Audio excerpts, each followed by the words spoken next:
우리 인생을 얘기할 때 운명이다라는 단어를 가져갑니다. 운반한 울자에 맡길 명자, 일을 맡아서 움직이는 것이 인생이다라는 거죠. 어떤 일을 맡고 또 어떤 일을 이루어 나가는 것이 우리의 인생이다 할 수 있습니다. 이것에 대해서 한 학자는 인간은 위대한 일을 위해서 태어난다 이렇게 얘기합니다. 많은 왕들이 그렇게 태어나서 그 역할을 감당하는 것을 볼 수 있지요. 또 어떤 이들은 위대한 일을 떠맡게 된다라고 얘기합니다. 대표적인 사람은 중세를 열었던 교황 그레고리 1세를 여러분께 얘기 드릴 수 있습니다. 그분이 교황이 될 때 그분의 고백은 이러했습니다. 내가 공부를 많이 해서 그 죄로 교황이 되었다. 이분은 교황 되고 싶은 마음이 없었던 사람이죠. 그런데 놀랍게도 그가 교황이 된 후엔 교회사에서뿐만 아니라 세계사에서 중세를 여는 엄청난 일을 감당할 수가 있었습니다.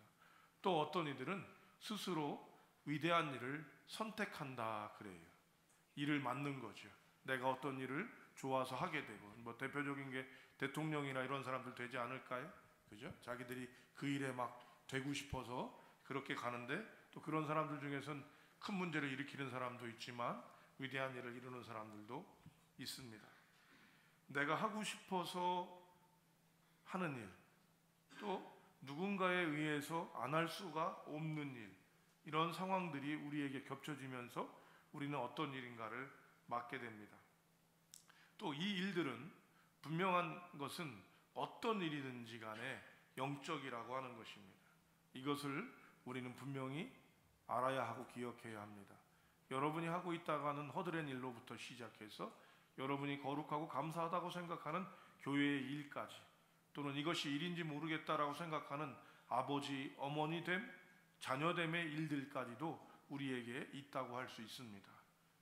이때 우리는 이 영적인 부분들을 오늘 예수님께서 또 세례 요한이라고 하는 이 두 명을 통해서 보여지는 오늘의 본문을 통해서 우리에게 하나님께서 주시는 일들, 우리에게 맡겨지는 일들이 있을 때 우리는 어떻게 움직이게 되는지, 우리의 정서와 우리의 마음이 어떻게 해야 할지를 보여주고 계십니다. 여러분, 우리에게 맡겨주는 일들을 한번 기억해 나가시면서 때때로는 내가 원하지 않는 일임에도 맡겨진 일들을 생각하면서 우리가 어떤 일을 해야 할지를 분명히 기억하면 좋겠습니다. 14절을 여러분 먼저 읽어보도록 하죠. 14절을 읽겠습니다. 시작.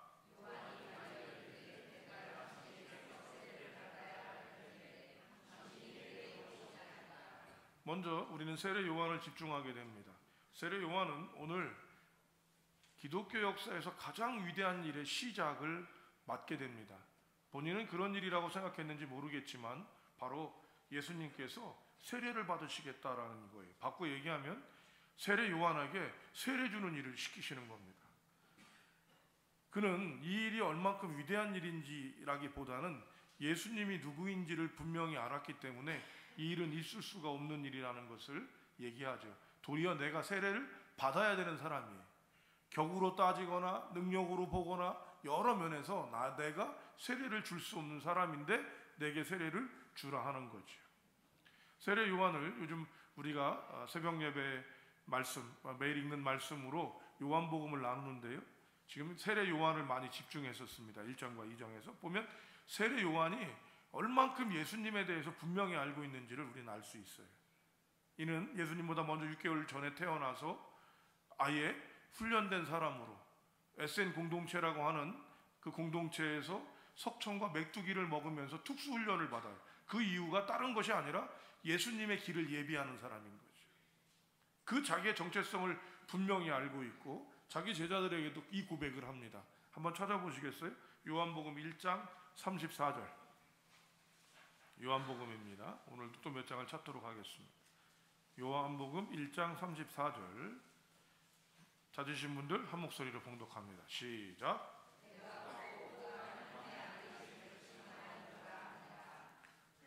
예수님이 하나님의 아들이라고 분명히 아는 것을 목수이면서 나타났던 이분을 이미 알고 있는데, 그리고 더 나아가서 세례 요한은 이렇게 얘기하죠. 나는 당신의 신발끈을 풀기도 적합하지 않은 사람입니다.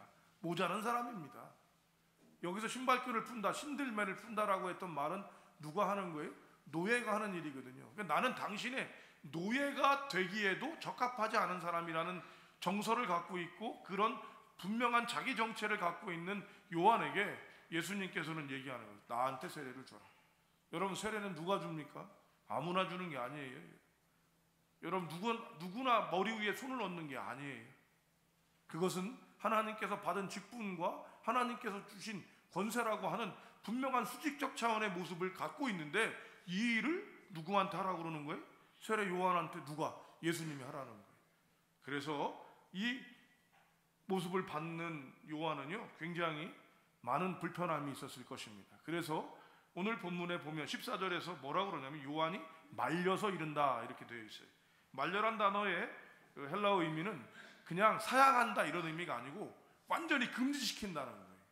그리고 그거를 못하게 방해한다는 말이 말려예요. 그러니까 우리가 그냥 나도 어느 정도 있고 세례 주던 사람이니까 예수님 오시니까 아이 제가 어떻게 해요? 한 번 정도 예의상으로 거절하는 게 아니라 이것은 세례 요한은 전적으로 그분에 대한 위대함과 예수 그리스도에 대한 부분을 알기 때문에 이걸 있을 수 없는 일이라고 생각했던 일이죠. 여러분, 이런 놀라운 일들 가운데 세례 요한은 이 일을 감당하는 것입니다. 그렇다면 우리에게 이런 일들이 우리에게는 없을까요? 이 일은 전 세계의 인류 역사상 다 한 번밖에 없었던 일이기 때문에 우리가 어떻게 얘기할 수 없을지 모르지만 우리에게도 어떤 일들이 오게 될 때 우리는 이런 마음을 갖습니다. 누군가를 사랑하는 일을 하게 될 때 내가 저 사람을 감히 사랑할 수 있을까라는 마음도 가질 수 있고요. 여러분이 누군가의 아내나 남편의 역할을 맡게 될 때 이런 부담감을 가질 때도 있을 것입니다. 특히 부모가 될 때도 마찬가지죠. 내가 부모가 될 자격이 있는가라고 하는 마음을 갖게 되고 추심을 갖는 직업에서도 내가 어떻게 의사가 될 수 있으며 내가 목사가 될 수 있으며 내가 장로가 될 수 있으며 권사가 될 수 있을까라는 고민을 갖는 것은 바로 요한처럼 우리가 그 일을 감당하기에는 합당하지 않은 사람이라는 것들을 알 때 이 고백이 나오게 되는 것입니다. 세례 요한만큼은 아닐지 모르지만 이런 부담감과 두려움으로 우리는 어떤 일을 맡게 될 수 있다는 것입니다. 교회의 일이든 세상 일이든 마찬가지입니다. 우리가 아는 예수님의 일은 그런데 여기서 우리가 집중해야 되는 거요. 예수님이 여기서 시작된다는 거예요. 지금까지는 예수님은 뭐 하던 사람이 갈릴리 나사렛 목수였던 거예요. 근데 그가 나타나서 공식적으로 우리가 알고 있는 예수 그리스도가 되는 일이 여기서 시작되고 있다는 것입니다. 무슨 말이냐?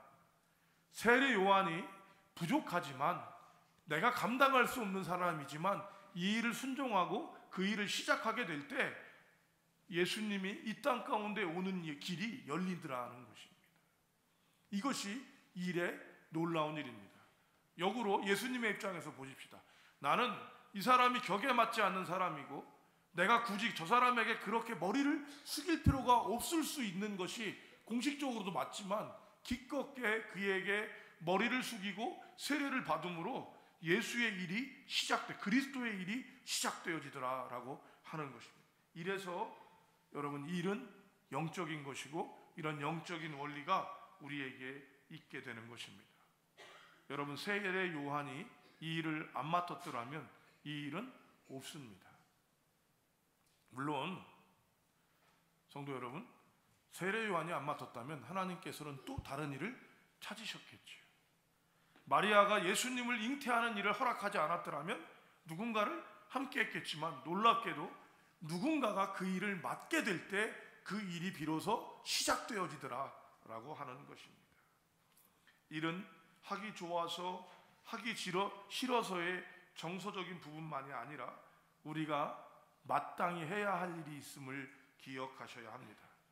내 나이가 많고 적음의 문제가 아니라 내 학식의 많고 적음의 문제가 아니라 내가 믿음의 많고 적음의 문제가 아니라 우리가 마땅히 해야 할 일을 우리가 만나게 되고 그것을 응답하게 될 때 거기에서 놀라운 일들이 벌어지게 되더라라고 하는 것이죠.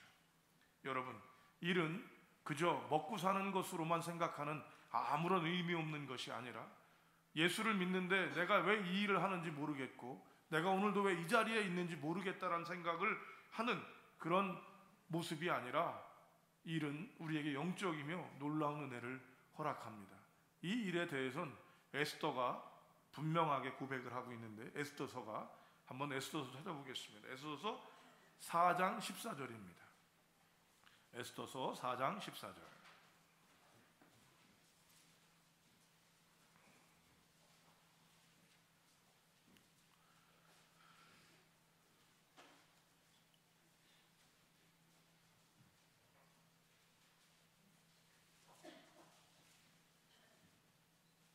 박지은 집사님이 빨리 찾으시네. 찾으셨으면 찾으신 분들 한 목소리를 봉독합니다. 시작.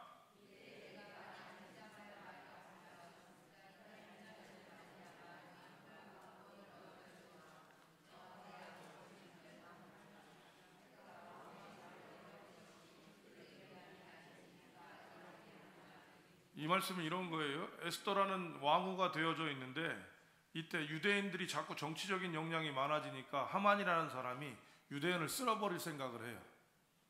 그리고 그런 작업이 잘 되어졌어요.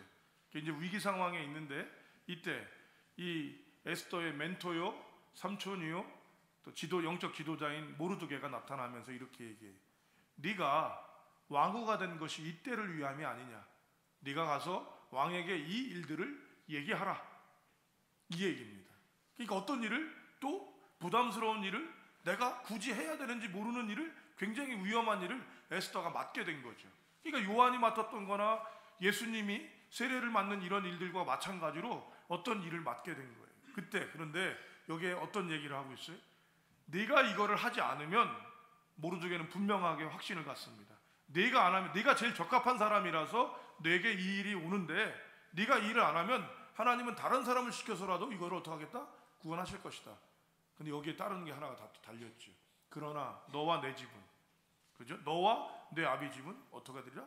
멸망하리라. 그만큼 경중에 따르는 일을 네가 맡게 될 수 있고 그렇지 않다는 얘기입니다. 그래서 일은 여러분 우리에게 축복이 되기도 하고 우리에게 뭐가 될 수도 있어요?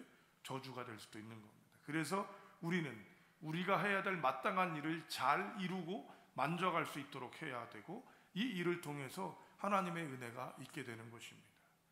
이 일의 근거는요, 바로 오늘 재직 때 잠깐 나눌 바로 창세기 3장에서부터 시작됩니다. 인간이 이 땅으로 나오는 에덴 동산에서 벗어났던 때를 통해서 얘기할 수 있어요. 인간이 여러분 타락을 합니다. 선택을 해서 선악과를 따먹고 타락을 했어요. 그럼 이 타락된 세상에서 우리 인간을 살아가게 하기 위해서 하나님은 인간에게 뭐를 주셨냐? 바로 일을 주신 겁니다. 그래서 인간은 땀 흘리고 수고하는 것이 타락을 선택한 선악과를 따먹은 결과로서 저주로서의 모습으로도 얘기할 수 있지만 하나님은 그렇지 않습니다. 하나님은 그런 세상이 이미 되어진 세상에서 너희가 이 땅을 살아가려고 한다면 뭐가 있어야 되는 거예요? 땀 흘리고 수고하고 애쓰는 일이 있어야 된다는. 그래서 일을 하는 사람은 행복합니다.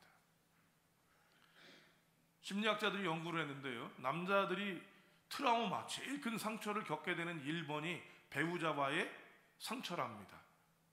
배우자와의 이별이 남성들에게 제일 크대요. 두 번째가 뭔지 아십니까?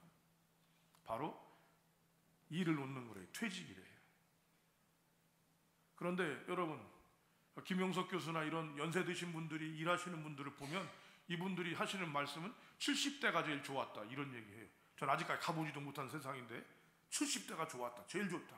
지금은 내가 스스로 뭔가를 할 수 있다. 일이라는 것들이 그저 어떻게 정해진 직분만이 아니라 우리가 어떤 일을 당연히 해나갈 때 그저 무의도식하는 사람이 아니라 뭔가를 이루어가는 사람이 되고 존재로서의 역할을 감당할 때 달라지는 것입니다. 그런데 일을 맡는 사람에게 우리는 이런 마음을 갖게 되는데요, 혼자 일을 한다고 생각하게 되어 있습니다. 이거 내 맘 모르지. 중년의 남성 뼈 빠지게 일하고 자식들, 토끼 같은 자식, 여우 같은 아내를 위해서 이런다. 근데 누가 알아줘요?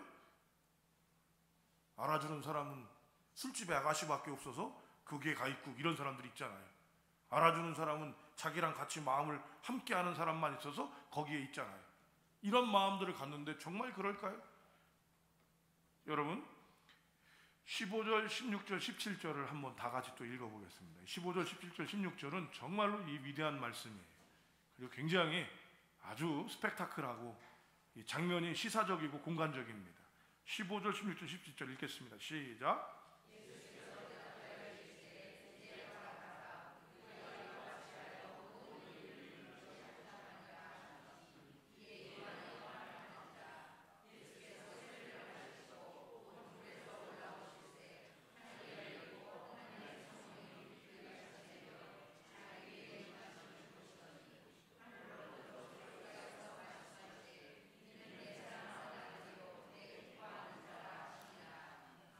우리 기독교에서 제일 어렵지만 가장 기본적이고 중요한 교리를 얘기하라고 그러면 삼위일체예요. 삼위일체를 여러분한테 아주 쉽게 설명을 하고 그러면 이단될 확률이 높고요. 그렇다고 해도 또 삼위일체를 있는 그대로 설명하면 뭔 말인지 몰라요. 그런데 되게 중요해요. 기독교에 있어서. 이 칼빈도 세르베투스라는 사람하고 이 논지를 하면서 칼빈이 결국 이 셀베투스를 사형시키는 일을 또 하기도 합니다만 이 교리가 굉장히 중요한데 이 삼위일체가 시사적으로 공간적으로 그리고 아주 장엄하게 이루어지는 말씀이 16절 17절이에요. 무슨 말씀이냐? 삼위일체가 다 계셔요. 예수님께서 여러분 예수님이 세례를 받는 이유가 뭐예요? 죄 씻음일까요? 아니요. 예수님은 십자가에 달려 죽기 위해서 제물이 되는 시작을 하는 거예요. 이거를 받아들이고 있는 거예요. 그런데 이 일은 전 세계에서 단 한 번밖에 없었던 엄청난 일이기 때문에 그리고 이 일은 하나님께서 자기의 독생자를 기껍게 철저하게 버리시는 일을 하는 거예요. 엘리 엘리 라마 사박다니 나의 하나님 나의 하나님 나의 아버지 어찌하여 나를 버리시나이까. 버림을 받는 거예요. 예수가 버려짐으로 말미암아 예수가 철저하게 버려짐으로 말미암아 하나님은 예수를 버리고 우리를 영원히 떠나지 않겠다라고 확증하시는 거죠. 로마서 5장 8절. 우리가 아직 죄인 되었을 때에 하나님께서 예수님을 죽이심으로 말미암아 자기에 대한 사랑을 우리에게 확증하셨다라고 얘기하시는 거죠. 그것을 위해서 이 십자가의 일을 감당하는 예수님을 위해서 하늘에서 성령이 뭐같이? 비둘기같이 그리고 거기에 공간적인 그 모습 안에 하나님의 음성이 들려서 이는 내 기뻐하는 자요 사랑하는 아들이라는 이 놀라운 일을 보여주는 겁니다. 그래서 삼위일체가 시각적으로 스펙타클하게 딱 보여지는 말씀은 이 16절 17절이에요. 제가 여러분께 이거를 그림으로 성화들 중에서 좀 좋은 성화를 보려고 그러는데 양에 차질 않더라고요. 여러 개 봤는데 양에 차지 않아서 그냥 말로 설명하는 게 더 좋겠다는 생각이 있었어요. 이 일이 이루어지는 겁니다. 여기엔 예수님이 계셨고 이를 감당하는 예수님이 계셨고 그분을 지지하고 그분에게 힘을 주시는 성령님이 임하셨고 거기에 그 일을 기꺼이 감당하는 사랑하는 아들 인류를 위해 죽는 그 아들을 위해서 이는 내 사랑하는 아들이요 기뻐하는 자라라고 말씀하시는 하나님의 모습이 담겨져 있었던 것이죠. 성도 여러분, 우리가 제일 속는 것 중에 하나가 일은 혼자서 하게 된다고 생각하는 겁니다. 혼자 하고 혼자서 하게 된다고 생각하는 겁니다. 이때 우리는 외로워집니다. 그리고 그 일은 고역이 됩니다. 바로 깨어진 에덴에서 천국을 쫓겨난 에덴 동산에서 이 땅을 살아갈 축복이 아니라 저주받은 세상에서 마지못해 살아가는 이 땀 흘리는 인간으로서밖엔 살 수 없게 되는 겁니다. 여러분 한번 생각해 보십시오. 일이 힘든 것이라고 한다면 하나님께서 여러분에게 일을 주시는 일은 여러분들을 힘들고 어렵게 하시기 위해서 일을 주시는 것일까요? 그럴 수 없습니다. 여러분 우리는 그럼 하나님을 잘못 알고 있는 겁니다. 이 어렵고 힘든 세상, 엉겨운기 많고 계속해서 여러분 잡초로 우거지는 세상 가운데 우리에게 여러 일들을 주셨어. 가족에게는 아버지로, 어머니로, 자녀로서의 일들을 주셔서 그 일이 마땅히 될 때 그 가정이 천국으로 바뀌고 교회에서는 여러분 여러 직분들을 주셔서 목사로, 장로로, 권사로, 집사로의 직분을 주셔서 하지만 또 하나는 뭐가 있어요 여러분? 그 집뿐이 아니어도 하는 게 있어요. 기도하는 일, 또 안내하는 일, 누군가를 맞이하는 일, 주방에서 여러분 뭘 하는 일, 만두를 만드는 일, 오늘 만두 만드는 일이 있습니다. 만두 만드는 일, 이런 일들을 여러분 보이지 않는 곳에서 떨어진 휴지를 줍는 일부터 이런 일들이 감당되어지는 일이 있다고 하는 겁니다.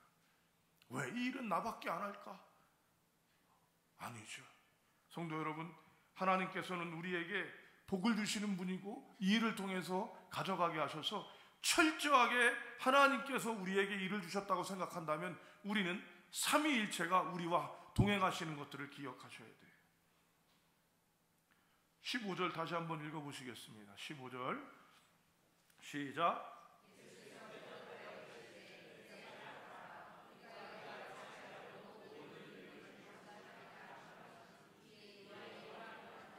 예수님께서 격떨어지고 수준 낮고 배운 거 없다고 이런 용어 쓰신 적이 없어요. 근데 여러분 우리가 느낄 때 이럴 수 있어요. 아무것도 아닌 세례 요한에게 기껏게 세례를 받는 일과 내가 감히 할 수 없는 예수님을 세례를 줘야 되는 이 일이 어우러지면서 선을 이룬다라고 얘기합니다. 이것을 사도 바울을 통해서 하나님은 로마서 8장 28절에서도 얘기하시죠. 합력하여 선을, 모든 것이 합력하여 선을 이루느니라. 아멘.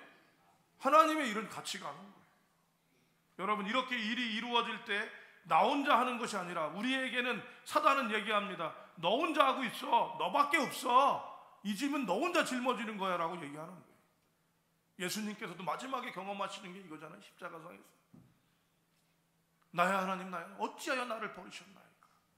몰트만이라고 하는 신학자는 이때 하나님이 철저하게 예수를 버리셨고 그 버려져야만 하나님이 끝까지 끈을 붙잡고 있으면 뒷구멍으로 뒷거래하고 있는 것처럼 되기 때문에 끊어버리고 철저하게 예수는 그 어려움 때문에 있다.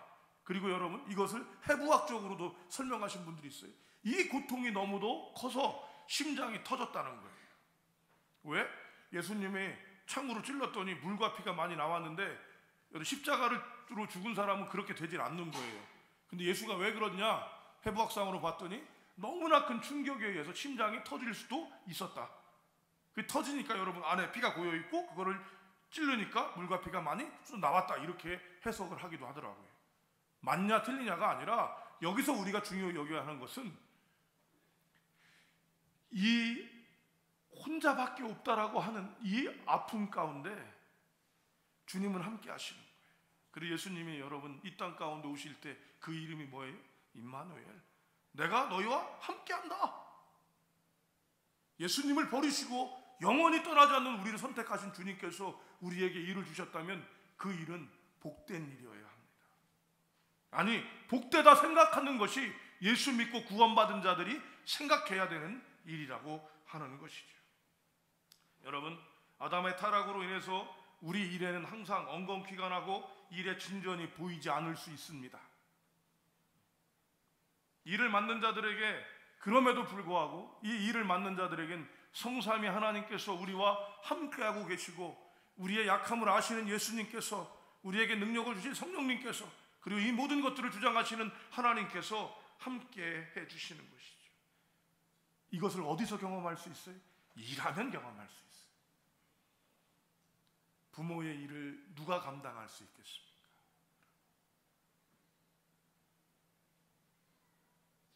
작년 이제 청년이 된 자녀를 보면 여러분 그 부모의 마음이 이해가 됩니다. 청년이 된 자녀를 맡아본 그 일을 맡아본 사람이 그거를 아는 것처럼 하나님의 일도 마찬가지예요. 종종 우리는 이런 얘기를 합니다. 아 교회 와서 아무것도 하지 않고 그냥 예배만 드려서 은혜 받고 갔으면 좋겠다. 참 맞는 얘기인 것 같죠. 여러분 그분은 하나님이 주시는 일의 기쁨을 몰라요. 단기 선교를 가봤던 사람들은요 복음 전하는 일의 기쁨에 감당되지 않아요. 우리 인도네시아 우리가 돕고 있는 우여조 선교사님은요 영락교회에 전도사로 갔어요. 그런데 그 교회 청년들이 이 전도사님을 데리고 단기 선교를 다니기 시작합니다. 그때 이분이 은혜를 받아요. 그리고 나서는 6개월 동안 13개국에 청년을 내보내는 일을 감당합니다. 그리고 나서는 마지막에 이도전이 온 거죠. 40이 돼서, 이 선교사 나갈 때 40 넘어서 잡는 건 좀 늦는다고 그러거든요. 근데 내가 나가야겠구나. 그래도 지금은 인도네시아 가서 선교를 하고 있어요. 그때 그 고백을 하더라고요. 그 자매님을 만났기 때문에 내가 여기 와 있다고. 그 기쁨이 얼마나 큰지. 이 선교사님이요, 어떤 행동을 했었냐면, 큰 이 볼 있잖아요, 볼을 자기네 예배 때 교인들이 있는데 담상에서 이 볼을 발로 차는 거예요. 이거 맞으신 분 선교 나가야 됩니다. 이러고 발로 팍 차버리는 거예요. 엉뚱한 짓을 하는데 여러분 어떤 일이 벌어지는지 아세요? 그러면 홍해바다가 싹 생긴대요. 볼이 가는데 사람들이 다 열린대. 우리의 마음이죠. 그분은 인사가 그거예요. 저희한테도 와서 꼭 인사합니다. 할렐루야 선교합시다. 왜 이래? 선교라고 하는 일을 감당해 보니까 그 기쁨이 있는 거예요. 전도하는 일을 해본 사람은 여러분 전도의 기쁨이 있어요? 없어요? 있단 말이에요. 주방에서 일해본 사람 그 기쁨이 있어요? 없어요? 있단 말이에요. 교회 일만이 아니라 세상 일도 마찬가지예요. 결혼의 일을 해본 사람만이 그 기쁨을 아는 거예요. 근데 여러분 일이 잘 되고 안 되는 게 항상 있잖아요. 그죠? 이거를 우리가 어떻게 이루어가는가라고 하는 것입니다. 오늘 본문을 통해서 여러분 보십시오. 예수님께서 이 일을 맡으실 때 세례 요한과 예수님의 그 줄다기 같은 모습들 안에 기껏게 받게 되고 16절 17절에서 놀라운 일들이 경험되어지는 거죠. 이 일을 여러분께 항상 말씀드렸던 것처럼 14세기 갈멜 수도에 주방 수사로 있었던 로렌스 형제의 고백, 하나님의 임재 연습이라는 책을 여러분 보시면 주방에서 있는 수도회에서 주방에 있는 사람은 제일 허드렛 일을 하는 사람이에요. 근데 주방에서 여러분 계란 후라이 뒤집으면서 하나님을 경험하는 거예요. 그리고 그걸 글로 썼어요. 근데 지금도 그게 하나님의 임재 연습은 14세기부터 지금까지 명저로 캐톨릭과 개신교의 유명한 책 중에 하나가 되어져 있습니다. 또 서방 수도회를 열었던 베네딕토라고 하는 분은요 이런 고백을 하죠. 오라 에스테 라보라, 라보라 에스테 오라. 노동이 곧 기도가 되게 하고 기도가 곧 노동이 되게 하라. 21세기가 열렸을 때요 놀랍게도 기업들은 이 베네딕토 수도회 사람들을 불러다가 회사에서 일하는 거를 배웠어요. 왜? 일이 복이고 하나님이 주신 거라시는 것을 항상 훈련했던 이 베네딕토 수사들을 통해서 직장에서 일도 구원받고 회복하게 하기 위해서였던 것입니다. 오늘 본문은 성삼위가 함께 움직이시는 놀라운 은혜를 갖습니다. 우리에게도 우리가 감당하는 일들 가운데 여러분 엄마가 되었어요. 그 엄마의 일을 하나님께서 내버려 두셨겠습니까? 한 인생을 이 땅 가운데 오게 하셔서 그를 세우고 키우는 일을 하게 될 때 쉬운 일이었겠어요? 거기에 하나님이 함께 하십니다. 남편이 되는 일, 아내가 되는 일에도 그게 있어요. 그래서 사단은 그것을 떨어뜨리게 하고 그것이 못되게 하려고 막는 온갖 방법을 사용하는 것이죠. 일은 그래서 우리가 마땅한 일을 맡게 될 때 하나님은 우리에게 축복을 허락하십니다. 여러분이 지금까지 사시는 거 여러분 어때서 그 일을 지금 그렇게라도 사실 수 있었어요? 일이 있었기 때문에. 그죠? 일이 있었기 때문에. 일 잊지 마셔요. 일이 잘못된 것이 아니라 그 놀라운 은혜를 가게 하시는 것입니다. 사랑하는 성도 여러분, 하나님은요 먼저 주시는 분이에요. 네가 다 하면 내가 줄게가 아니에요. 우리가 죄인 되었을 때의 모든 것들을 다 주셨던 것처럼 우리가 무언가를 하기 시작하기 전에 이미 주실 것이라고 저는 믿습니다. 우리에게 2020년을 주셨다면 거기에 하나님의 보물은 잔뜩 담겨져 있을 것으로 저는 생각합니다. 깨어진 세상이기에 그것들을 가리고 움츠리는 것들이 우리 가운데 있지만 이것을 이루어가고 회복해야 합니다. 바람이 폭풍치듯 불어오더라도 기껏게 내 마땅한 일을 위해서 그 바람으로 얼굴을 향하며 발을 내딛는 이 놀라운 은혜가 하나님의 은혜가 무엇이며 하나님의 일을 맡은 사람에게 어떤 축복을 주시는지 우리는 알게 될 것이라는 것입니다. 하나님은 먼저 주시는 분입니다. 우리가 하나님께서 주시는 일을 맡게 될 때 이건 교회 일만을 얘기하는 게 아닙니다. 성삼위 하나님께서는 우리를 지지하시고 우리와 함께 하십니다. 그러므로 우리는 하나님께서 허락하신 마땅한 일, 우리가 해야 하는 마땅한 일을 통해서 행복해지는 것입니다. 전 고려대 교수로 계셨고 이제 돌아가셨던, 하나님의 부름을 받았던 김인수 교수라고 하는 분은 평신도 사역의 대가라고 알려졌던 분 중에 한 분입니다. 기독교 평신도 사역에. 근데 이분이요, 찢어지게 가난해갖고 자기가 공부를 할 수 있는 여건이 안 됐던 거예요. 제일 먼저 직장에 들어가는데 어린 사람에게 직장에서 보낸 타이핑을 시킨 거예요. 그러니까 자기는 평소에 하루 종일 하는 게 타이핑이야, 기계처럼 그냥. 이게, 그런데 나중에 여러분, 이분이 박사 과정에 딱 우여곡절 끝에 박사가 딱 되고 났는데 얼마나 감사했는지, 자기가 타이핑 잘 치는 게 얼마나 좋은 일인지 모르겠더라는 거예요. 글을 쓰고 또 논문을 만들어내는데, 그래서 그분이 그 깨달음을 가지면서 자기에게 직업이 몇 개가 있었나를 봤더니 8개가 있었더래요. 이게 하나도 버릴 게 없었더라는 거예요. 아, 하나님이 나를 여기에 있게 하시기 위해서 이 일을 쓰셨구나라고 고백했다는 것입니다. 사랑하는 성도 여러분, 2020년이 되어지고 오늘 우리가 재직 헌신 예배로 나아갑니다. 이것만이 아니라 2020년 여러분에게 주신 일들이 어떤 것이 있는지 꼭 기억하십시오. 그리고 그 일이 그 일 되게 하여야 합니다. 하나님은요, 마땅한 일을 우리에게 주셨습니다. 그리고 그 일을 감당하게 될 때 삼위일체가 움직이시는 신비를 우리에게도 보여주실 것입니다. 여러분, 예수님만 세례 받으실 때 이렇게 다 움직이셨을까요? 저는 아니라고 생각해요. 저와 여러분 때도입니다. 그런데 뭐가 문제예요? 예수님은 그것을 감격해서 알고 있고 나는 모르고 있는 거죠. 하나님의 이 놀라운 은혜, 저와 여러분에게 있어서 주님의 축복으로 채워지고 하나님의 일을 감당해 나가는 저와 여러분이 되기를 주님의 이름으로 축복합니다. 기도하겠습니다.